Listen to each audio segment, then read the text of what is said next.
Chapter 1. Hic sunt Dracones. Shen Tzu's thick shoulders and arms ached, but he pressed on. His feet slipped in the freshly fallen snow, but he pressed on. The 4 petrol cans, with their full loads, sloshed back and forth. The pairs of 50-pounders, barely balanced on the ends of the metal ramrod resting across the back of his neck, were torturous, stifling circulation to his arms, which tingled painfully in response. But he kept on, numbing himself to the pain. He knew the others were counting on him. As long as he stayed on the road, he would reach them. He believed if he could remain numb and place one foot in front of the other, he might beat the setting sun and save them.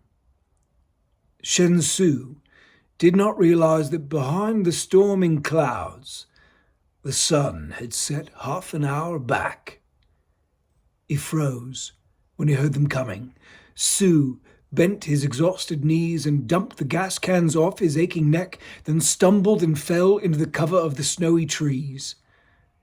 100 yards below him, 3 British riders tore out of the darkness, rounding the bend at a gallop and racing their frothing horses along the frozen bed of a small creek. They pulled up sharply, their mounts huffing and stamping as the men shouted in English between them. Then the 3 horsemen split in different directions, galloping into the night. Shen Tzu waited until he was certain they'd gone before he began to stand. Halfway to his feet, he heard a rumbling in the distance.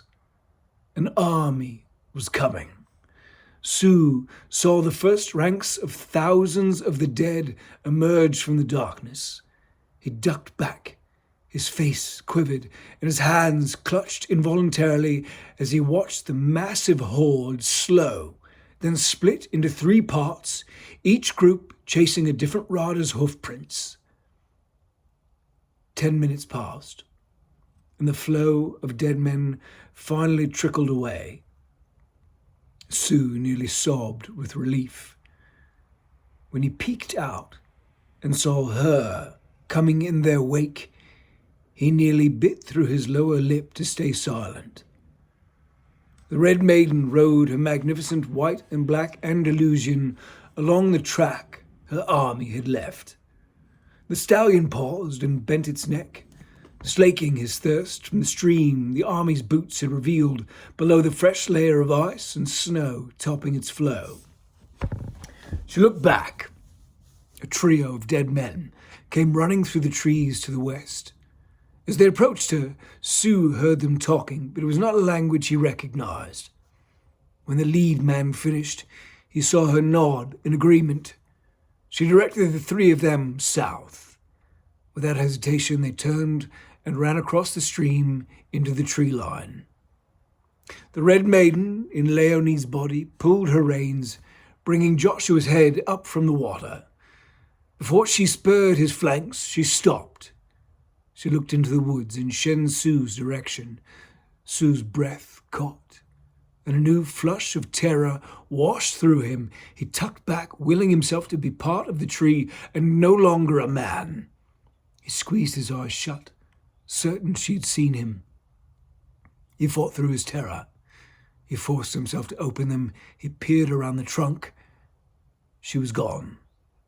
The swath torn in the stream bed was the only sign she or her army of dead men existed anywhere but in his head. But Shen Tzu knew he had not gone lunatic. This was not something crafted by a broken brain and psyche. Both might be badly injured right now, but he knew he was not insane.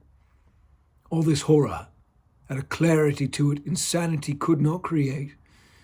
He had observed the clockwork order playing out in real time on Good Friday. When the Canadian soldiers came to Shandong province and offered contracts, Shen Tzu was the first in his village to sign. Tzu was not an eager beaver volunteer. He was not in search of adventure or war. He was a peasant, a blacksmith, from a long line of peasant blacksmiths with no aspiration beyond his trade. He loved his family and his work at the forge and in the shop. He had less than zero understanding of what the Canadian major was trying to tell them about standing up to the Germans, nor would he have particularly cared. He felt no fealty to the flags of Great Britain or Canada.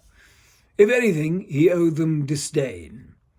Memory did not have to reach far to recall the heartbreaking day word of his uncle's penniless death while laying track for the Canadian Transcontinental Railroad arrived. What differed here and now, tempting him to walk away from the comfort of his home and life's work, was the sacrosanct paper the Canadian set before him. A contract. On the table was an opportunity, an enticement, to put his strength to use with real, long-term purpose. Ink your mark on the line, and for 3 years, regardless of your circumstance, the Canadians would send your honoured mother and father bi-weekly payments. With his own salary included, it was more than enough to stead the family for a decade, even under the worst circumstances. A contract was a fascinating thing, an agreement on parchment that might as well be etched in stone, violently binding two parties together, putting the entirety of their beings at risk if either violated the compact. Sue had the magistrate read it through to him a second time. Then, before all the other young men in the village, he stepped forward and solemnly made his mark. He did not regret it until he was on the ship, stuffed into its belly, riding steerage, cramped in with 1,300 other men who had signed their lives away to join the Chinese Labour Corps. It took 18 days to cross from Beijing to Vancouver. The ship docked in the dead of night, and the cargo bay doors flung open, letting out the stench and thick air, replacing it with the crisp cut of Canadian spring.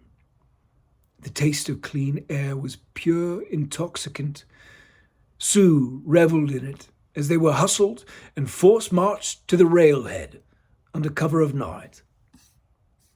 Disgusted Canadian soldiers processed them through a cattle yard, stripping and washing them down, coating them with delousing powder, then handing them ill-fitting blue uniforms and straw hats with CLC stitched on the brim. Before dawn came, they were fed gruel and bacon. Then the same Canadian soldiers shoved them along, up into cattle cars behind a locomotive whose steam whistles screamed as the train car doors were padlocked shut. Then the steel wheels shrieked against the rails, and the engine was grinding them east via tracks built on the bones of these same Chinaman's forefathers. The irony, he was riding roughshod over his favourite uncle's graveyard, was not lost on Sue. On the trip east, rumours in the boxcar began to swell that perhaps things were not what they seemed. Perhaps they had not been brought to Canada to serve as labourers and mechanics. Perhaps they had been brought for something far more sinister. Perhaps they were to be live target practice for the Canadian Armed Forces. Perhaps they were to be slaughtered and fed to the soldiers in some barbaric rite that would stimulate lust for German blood. A mild panic in the exhausted men began to spread. It was then that Shen Su stood up in the packed boxcar and reminded them all why they were there. Stop. The mutterings ceased. Sue was not a towering man, but his strength of presence was felt in any room he walked into. Perhaps it was inheritance from the Huns, who raided and raped their way through his ancestors. For when he stood tall, he was immediately recognized as a force to be reckoned with. He stood firmly in the center of the swaying train. All eyes in the cattle car turned to him. cannot tell you what comes next any more than you can tell me. But just as you, I have a contract. We've given them 3 years, and in exchange, our families will be paid and fed, regardless of what becomes of us. If you have regrets now, keep them to yourselves. For me, I will live as if I have already given my life for my family. If you signed your life away with any other expectation, then you did not understand why you were making your mark, and your ignorance is your own failing. Do not break the will of the rest of us with idle talk and rumor-mongering. For my own self, I know why I signed, and I accept that they are bound to this contract as surely and inextricably as I am. I accept it even as a death sentence because my family will be cared for regardless of what comes of me. I sign that contract with honor. Unless the Canadians break faith, I will sacrifice myself with honor if need be.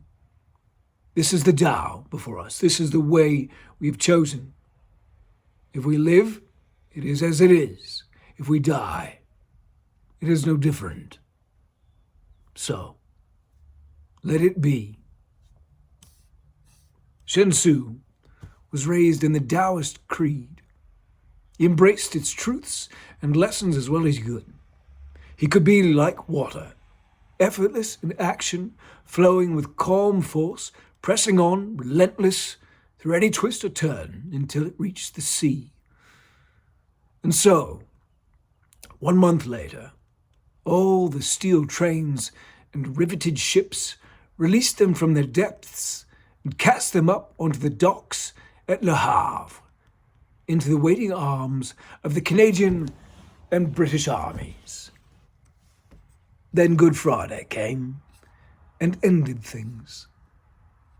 As the world fell apart, Shen Su was fairly certain that the contract he signed in Shandong had suddenly and unceremoniously been abrogated. All the Canadians he might have thought to hold to account for breach were dead before Easter Monday. And now he found himself flowing along a snowy track, carrying the liquid means of survival for his trapped companions across his shoulders. If he could reach them, they might live. If he could not, they would die. Now, unlike when he stood in the train and made his speech, dying seemed an entirely different outcome than staying alive. He had seen, in no uncertain terms, that at sunset on Good Friday. Su pushed away the thoughts and memories. He ignored the ifs for the time being. He could not change the past or control the future. The best he could do was his best in the now. He took a breath, then he slogged on through the snowstorm. The screen door slammed shut behind Big Don McMaster. He trailed Sheriff Roy, Harlan, and Daddy Cox through the diner toward the counter. The fat man wiped his mouth and spun around on his stool. A broad smile cut across his wide face. He laughed aloud when he saw the stern, sunburnt faces of the clan members. Hoo-wee! Ain't you boys a sight? Heard there was some trouble with a 16-pound fence ball. The fat man chortled. Daddy Cox grunted, unamused. Is the proprietor on hand? The fat man shrugged and grinned. I'm afraid she's currently indisposed. Something I can help you with? Daddy was not quite sure how to answer that question. The fat man wiped his chin. You know what they say? They say 10% of folks are good, 10% are evil, and 80% will gladly follow whoever is strongest. Made that something? Daddy Cox was unsure how to respond. I suppose you're a mite confused, good sir, the fat man continued. Mayhap a bit disoriented by this entire turn of events. Why, you had just settled into bed with the missus, hadn't you, Master Cox? When you woke up and smelled the smoke. burnt your hand on the doorknob. But then you went and opened it anyway. I bet the draft of fire flying in to eat all the oxygen in your bedroom caught you and the missus by surprise a tad, didn't it? Sucked the oxygen right out of your lungs, burnt off all your eyelashes and eyebrows, turned that silver mane into a Roman candle. Your fine bedclothes lit up, all that silkworm spit just fused right to your skin. Last thing you heard, the missus shrieking and diving headfirst out the window in flames. Glass caught her jugular vein, or she might have survived the fall. Shame. What's the last thing you recall? On the floor, choking on cinders when your heart went and popped in your chest? Daddy's sunburn was the only red in his skin. The rest of him was ashen. The only thing you can be sure of in the end is that the end ain't going to be pretty. And your end was ugly as sin, wasn't it? The fat man looked past Daddy to Big Don McMaster and laughed hard. Don, Don, Don, Don, Don, Don, Don. Speaking of ugly as sin, they got you good too, didn't they? Big Don remembered sitting bolt upright in bed when the boiling hot tar poured onto his chest, burning through the skin, sticky and searing. Then they had beaten him with axe handles and cut open his own down comforter, coating the hot tar with smothering goose feathers. They dragged him across his own porch, down the front steps, through the dirt yard, and lynched him up on the ancient oak that his ancestors had used as a whipping post for their slaves many, many times. Tarred, feathered, and strung up. The trifecta. What a way to go. The fat man laughed, wiped his chin with his napkin. He looked past Big Don at Roy Coombs. And you, Sheriff Coombs. Ooh, boy.